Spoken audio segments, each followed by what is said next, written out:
Joining us now is OG Okpe. I'm trying to copy you. Oh, that's cool. With stories trending around the world. I told you I was going to do it. You did it excellent. Yeah. That's cool. Yes. I made Conspiracy sure. against me. Flattery. No. What is it? Okay, welcome. OG Okpe. No, you can't take it. You do it better than me. No. I've got to learn how to do it the way you did it. Mine was lame. No, I'll try. Yours was excellent. Oh, okay, thank you. Excellent. Okay, can we have the trending stories? Yeah, of course you can. How are you, Dr. Abati? I'm fine, I'm good. Perfect. Good to see you. Well, good morning to you, viewers. We begin What's Trending in the UK with a powerful and moving speech by British-Nigerian actor John Boyega. On Wednesday, John was among several speakers at a London Black Lives Matter rally in response to the death of George Floyd. The actor's speech evoked emotional response all over social media. Let's take a listen. I need you to understand how painful this is. I need you to understand how painful it is. Guys. To be reminded every day that your race means nothing. And that isn't the case anymore. That is never the case anymore. We are going to try today. We are a physical representation of our support for George Floyd. We are a physical representation on our support for Sandra Bland. We are a physical representation on our support for Trayvon Martin. We are a physical representation of our support for Stephen Lawrence. For Mark Duggan.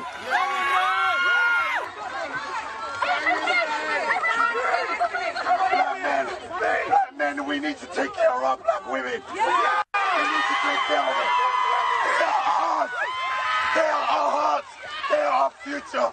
We cannot demonize our own. Amen. We are the pillars of the family. Yes. Imagine this, a nation that is set up with individual families that are thriving, that are healthy, that communicate, that raise their children in love, have a better rate of becoming better human beings. Black lives have always mattered. We have always been important. We have always meant something. We have always succeeded, regardless. And now is the time. I ain't waiting. Bless him. I loved that speech. It so moved me passionate. to tears. And especially the part that he's not just pointing the finger at other races. He's also asking black people to look within, and black men. He's referring to the fact that a lot of black families are fragmented because, you know, with the knifing epidemic in London, yes, a lot of the times people cite, it's a single mother epidemic and they can't raise the children. These fatherless children have a tendency to be more violent and what have you. So he threw down the gauntlet at us as black people as well. It's not about other races are abusing us. We need to also look at how we can improve our own situation. I thought that was an excellent speech. It's so admirable to see all these people take up space. That scene is on the front page of about 4 or 5 yes, papers this morning, and understandably, because, you know, the Black Lives Matter movement, solidarity protest, has moved out of the United States. It's going around the world now. And even here in Nigeria, there are persons who have joined that campaign. And what it means is that where there is injustice, where there is violence, where there is police brutality, and people think that something is not right, you know, you see voices of reason speaking up from across the world. Yeah. And in this particular case, the focus is on racism, you know, and that has been well demonstrated on the streets of the United States, from Minneapolis to Atlanta to North Carolina. Now, in John Boyega's case, he didn't quite, this is, you know, like the third phase of his protest. He started on Twitter. Yes. He was sending out a lot of tweets condemning the killing of George Floyd. And in fact, one person accused him of racism and reported him to Twitter. And Twitter cleared him. They said they could not establish that he had violated any rules. And he himself pointed out that, look, he worked 6 months in the United States every year, you know, acting engagements. And that he has friends there. He has, you know, co-workers there. And that he doesn't want to go back to the U.S. and live in fear. So this is not something that is so far away, because part of the allegation was that, why are you concerned about what is going on in the United States? So it's good to see him lending his voice as a celebrity, and he's not alone in that regard. You have Rihanna, You have I mean, I can't John even Legend. believe that anyone can say, why are you concerned about what's going on in the United States? People did. It's not about the United States. I think it's it's about the most ridiculous lives, statement ever. you know? And he also went on to say, I don't care if I don't get any other movie roles at this point. I mean, I don't even see how that's impossible anyways. I think this is just a huge audition for another role. Really, I can just see him. He's putting his money where his mouth is. But because Hollywood is that kind of a funny industry where you can be censored if you speak your mind. Yes. But he's also another direct incident with racism for him. I'm a huge Star Wars fan. So when he was cast as a stormtrooper, you need to see the outpouring of vitriol from racists saying, we can't have a black stormtrooper. Why can you not have a black stormtrooper? It was ridiculous. There was him and the Asian lady who was the pilot. She had to leave social media. And at the time, he was criticized for saying she shouldn't have left social media, that you don't back down to the racist and the one, she has to handle it how she wants to. But that, I guess, is his style. It's consistent. He will stand up and defend himself against racism and his race. And I think he should. I mean, I've never been a huge fan of John Boyega. This has just made me a huge fan. Well, another thing. I'm not a Star Wars fan. I don't know.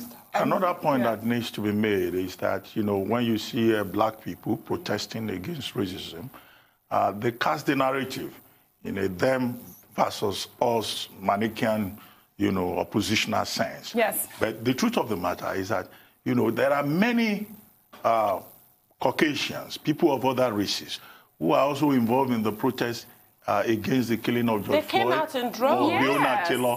So it's not as if it's white versus black. No. That would be a misconception. Yes, white of people the point are here. as outraged. So the whole issue is about justice, and it's about, you know, the state not being used to brutalize citizens. Yes, I mean, powerful speech by him. I mean, well done, John Boyega, really. Yes. Let's take another story in Nigeria. While the country is yet to recover from the rape and gruesome murder of Vera Walia Omozuwa, a student of the University of Benin in Edo State, another young female student named Barakat Bello has been raped and stabbed to death in Ibadan by yet-to-be-identified persons. According to reports, the 19-year-old student of the Institute of Agriculture Research and Training was attacked and killed while in her parents' house on Monday evening. Barakat was allegedly home alone when the incident happened. Her body was found by family members in a pool of her own blood. Users on social media have shared their reactions. Let's take some tweets. One user, Ifeoma, wrote, "This is like a new trend. It shouldn't be allowed to continue like other crimes. Boko Haram, kidnapping, cattle rustling, banditry, all started small and aggravated because lip service were paid to them at the cradle stage. This is a crime against women, mothers of the nation." Another user, Mimi, wrote, "Please, starting from sexual harassment, let there be sentencing. Nothing is simple anymore. I think rapists are taking safety measures by killing their victims from pointing them out in the future when they are bold enough to do so. Let's get harsher with the sentencing." Finally, Joe Abba wrote, "This national epidemic of raping and killing young girls needs to stop. The police must get to the bottom of it and get justice for Barakat." I mean, I think this last week, it's an epidemic, national epidemic at this point. I mean, it is outrageous that these crimes continue to happen and really nothing is happening. Another day, another hashtag. It's really another day, another hashtag. It's devastating. I think it's not an epidemic. I think we should classify it as a rape pandemic. Yes. Almost like the, like the COVID-19 pandemic. Because, as you pointed out, we had the case of Uwa in Edo State. We had the case of Elizabeth. We had the case of Jennifer in Kaduna State. There's also the case, all of this within the last week, the case of Farishina in Duse, Jigawa, a young lady, 11-year-old girl, who had been raped repeatedly by 11 different men on different occasions. And then you have this case of a 19-year-old Barakat Bello in Ibadan. And I think the only thing to note, however, is that all of this has been condemned by the Human Rights Commission. The police, they are on social media. They've put out helplines that people can call to report rape. And then there is also an emerging Me Too movement in Nigeria. When Rotus was here, he brought up how in tech, in Nollywood, women are beginning to speak up. There's one Auntie Sheiton, on Twitter, who has been calling out a famous musician. I don't want to mention the name, but I saw all of those tweets yesterday. Yes. I don't want to mention anybody's name, but the truth of the matter is that we're going to get to a situation whereby the relevant authorities will need to take the incidence of rape in Nigeria far more seriously. And thank God the lawmakers at the National Assembly are already revisiting the criminal code to see how the enabling laws can be revised. And what about Senator Ovi Amoagege's sexual harassment bill? What is the stage that's at now? Because that was a really good bill. I remember the public hearing where the ASU delegation, including Professor Ogunyemi, went and was speaking against it for some bizarre reason. That went up to second reading. Yes, well, we need it passed, we need it enforced, because it had really good provisions for sexual harassment, because the tweet that you pointed out, it does start off small. Yes. And it continues to mushroom. When there is no justice, it breeds impunity. This is why rapists continue to run amok, because really what happens to them? Nothing. Women are very There is also the case of another famous Nigeria. pastor in Abuja, that some ladies have also stepped forward to say that, he abused them. So we're likely to get a lot of, but for now, all the cases I've seen of an Imagine Me Too movement seems to be targeted at celebrities. And maybe perhaps understandably. Yes, understandably. Obviously, that also creates some kind of awareness, because obviously it's celebrities and these people are very famous, and it brings a different kind of limelight to the issue of rape. But like you said, I think that the criminal code for rape has to be severe, really, because yes. and then even if, for example, I believe there was a case that happened in Zaria, which took almost 5 years for sentencing. One guy who raped a 2-year-old child over and over and over again. There was proof. He actually confessed to the crime. And this took 5 years for conviction. I don't understand why. What that is saying is that child is completely unimportant. And what has happened to her means nothing. That's what it means. It's awful. Really? Something has to give. The awareness, and we have to keep talking about it. The awareness is great, but something has to give. I've recommended the death sentence. Yes. Although I know many of us, criticize the death sentence. Castration. So some people talk about life sentencing. Some people say castration. That was a bill that one of the governor's wife was trying to pass. I don't remember who it was, but she talked about castration. We only have a minute, OG. On this. Oh, well. Yeah, but it's not only men that rape. Yes. Women also rape too. Yeah, so that's if you are recommending castration, what would you recommend on the other side? That's a different part. That's a different part of it. Let us do the castration for the men. Let's start there. Let's start there first, and then we can, figure out what next could be done with this whole situation. That's gender discrimination now. Yes, in some cases. It's like an emergency measure. In some cases, just stop it even though it is barbaric, but I think that's, But the crime is equally barbaric, so I'm not going to shed tears. Thank you. I'm not going to shed tears for it. Should we take another story before we go for a break? Quick. Or no, let's take a short break now. Let's do that. Okay. When we return, Okpe will still be here, and we'll continue with trending stories. We'll be right back.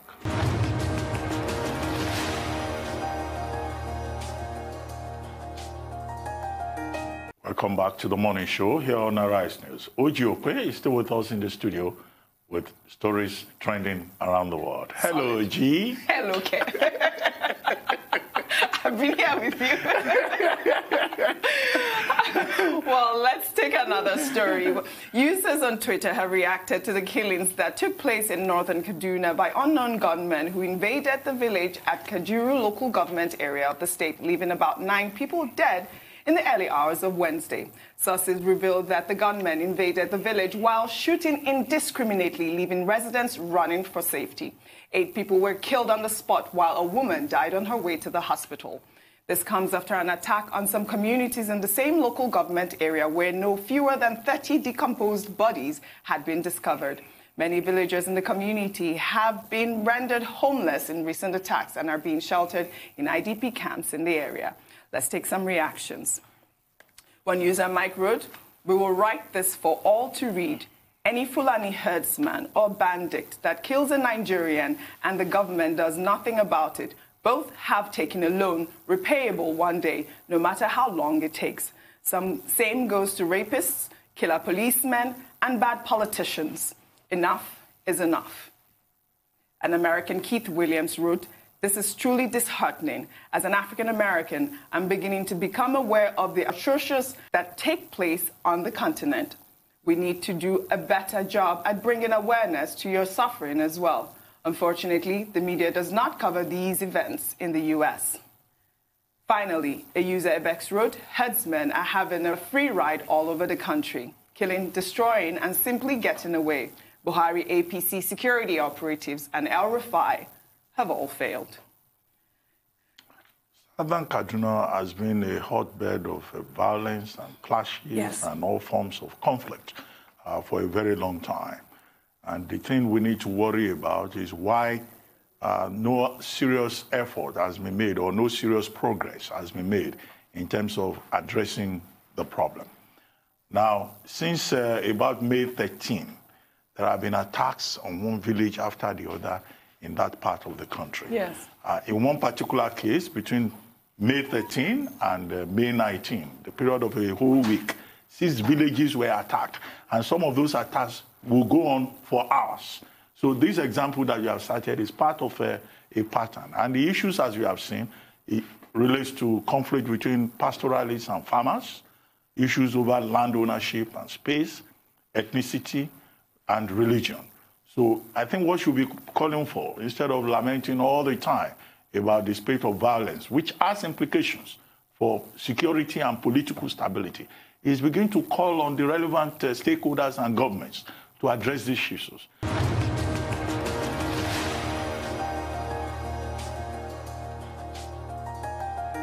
Welcome back to the morning show here on Arise News. Okpe is still here with stories trending around the world. All right, well, let's take another story in Borno State now, where the governor, Professor Babagana Zulum, has suspended the entire staff of a general hospital in Ngala town for allegedly abandoning their posts. According to reports, the suspension came after the governor's unscheduled visit to the hospital on Monday. The governor had arrived at the hospital about 11 a.m. and it was established that the entire staff had abandoned the hospital to an international non-governmental organization. The governor was reportedly furious that the entire staff, despite receiving government salaries on time, abandoned their duties. The staff on suspension include resident medical doctors, nurses, pharmacists, and lab technicians. I mean, this story, when I saw it, I was in shock. I mean, at this time, during COVID-19 pandemic, what is going on really with these people? So irresponsible. How dare they? But you've got to be quick on your toes with Governor Zulum. Have you noticed he likes popping up and doing these inspections? Remember when he went to a school and there was only one lady there and he gave us, what did he give us, some award or something? Yes, it was the lady, she was the only one there. Yes, I remember that story. And then another time he went to some, I believe, local government office, there was nobody there. And, you know, they all got into trouble. Well, he has been very proactive. Yes. And he's one of those governors that have been singled out for praise in terms of how they've adopted a hands-on approach in managing COVID-19. Now, in this particular case, when he got to the hospital, it was only government workers, you know, collecting salaries from government. They were not there. The hospital had been abandoned to a group of an NGO, a non-governmental organization, called FHI 360. They were the only, you know, officials that he met on the ground. And this was at 11 a.m. I mean, and he has said that he will go back there another occasion just to double check. But meanwhile, he has directed that the payment of their salaries should be suspended. But I'm not playing the devil's advocate. I think that, you know, maybe the governor should cause an investigation to be carried out. I'm sure he will. To find out why. You know, the reasons why everybody on government payroll in a hospital, and there will be a high turnout of patients and nobody will be on duty. Yes. Now, Ngala, where that hospital is in Gamburu, Ngala local government area, very close to the Cameroonian border. The problem in that place is that they are sitting targets for terrorists. In 2013, over 368 persons were killed in that Ngala community alone by terrorists. So could it be that the medical personnel, they got wind of the fact that maybe there will be an attack and they decided to, seek safety really elsewhere? On that one fateful Monday? I'm not justifying their absence from work, but I'm just saying that, because it's most unusual that everybody will not show up. It might have been happening. So that's why it should be investigated. Yeah, it might have been happening. Yeah, that's why he popped up. Yes. Yeah. Well, it might have been happening. I mean, you're stretching credulity a little bit there. Yes. With your well, I'm just trying to play the devil's advocate. Because if you live in that kind of danger zone, sometimes you will take necessary precautions and just hide away, More so as we know that when these terrorists come, they will have caused so much havoc before help will arrive after the fact. No help is going to arrive. We just discussed completely irresponsible of the doctors. Yeah, I'm very, very proud of Professor Zulum. Let's take another story. Nigerian celebrities have reacted to the budget allocation to the renovation of the National Assembly, which was a topic of criticism last year. On Thursday last week, President Muhammadu Buhari presented the 2020 Appropriation Act Amendment Bill, which seeks to revise the budget that was earlier passed to the National Assembly. The initial budget allocated for renovation of the National Assembly was 37 billion naira, and it was reduced to 27.7 billion naira. The Basic Healthcare Provision Fund, which is meant to cater for all the primary healthcare centers across the 774 local government areas in the country, was also reduced from 69.9 billion to 25.5 billion. Let's take some reactions. Musician Banky W wrote, "At a time when most Nigerians are seriously struggling with being able to afford everything from food to healthcare, our National Assembly is going to spend 27 billion naira on renovations?" In response, Afrobeat musician Wizkid wrote, "Inhuman. Country is a mess. Useless leaders." Finally, Femi Anikulapo Kuti wrote, "They're cutting healthcare that's in a bad state that COVID-19 exposed. When they are sick, they will run to Europe, UK, and the USA and leave the masses to die in the horrible state they leave our hospitals." I mean, this is completely apt. You'll get no argument from me. Completely apt. It is a scandal. I mean, they have to look at this. Whose idea was that? The federal government proposed this. It's unbelievable. I couldn't believe it. I mean, the People's Democratic Party, in the statement that the party issued through Kola Olomodinyo, says that this is a matter of conspiracy between the executive arm and the federal legislature against the people of Nigeria. That's what it is. Because, I mean, it's a no-brainer that at this time of the pandemic, there should be greater investment in education and healthcare. And with Nigeria having over 13 million children out of school, is this the time to reduce budget for basic education? Thank you, Thank you. I'll see you guys tomorrow.